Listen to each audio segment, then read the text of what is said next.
জয় Madhusudan MgI কিচেনে সকল বন্ধুদের স্বাগত ও প্রণাম। আজকের রেসিপি পার্শে মাছ দিয়ে।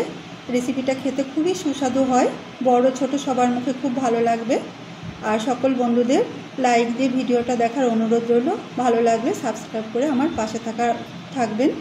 আসুন ভিডিওটা শুরু করি। সর্ষের তেলটা একটু গরম হতে দেবো। আমি মাছ প্রথমে দিয়ে দিচ্ছি,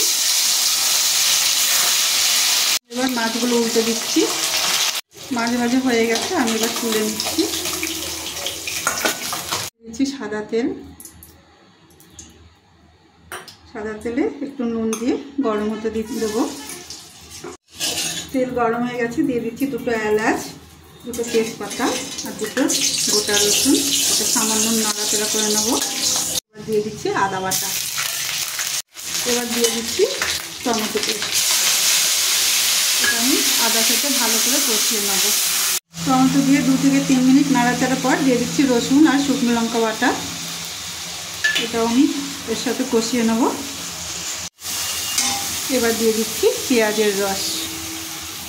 এটা দিয়ে যতক্ষণ তেল না ছাড়বে ততক্ষণ আমি কষাতে থাকবো। তেল ছেড়ে দিয়েছে, এবার আমি দিয়ে দিচ্ছি হলুদ গুঁড়ো, 1 চামচ মতো কাশ্মীরি লঙ্কা গুঁড়ো। এটা মিশিয়ে নেব। মিশিয়ে নিয়ে এবার দিয়ে দিচ্ছি টমেটো সস। এটাও আমি কষিয়ে নেব মশলার সঙ্গে।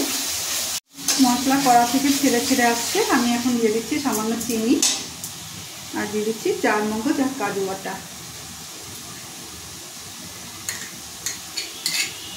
এটা আমি ভালো করে কষিয়ে নেব।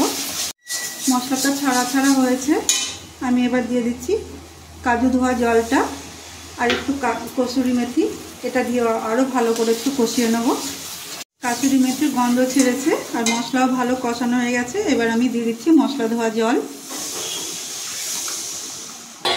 আর দিয়ে দিচ্ছি লবণ। এটা দিয়ে ঢাকা দিয়ে আমি কিছুক্ষণ ফুটতে দেবো। চাপা খুলছি, ভালো ফুটে গেছে। এবার আমি দিয়ে দিচ্ছি পার্শে মাছটা সামান্য নেড়ে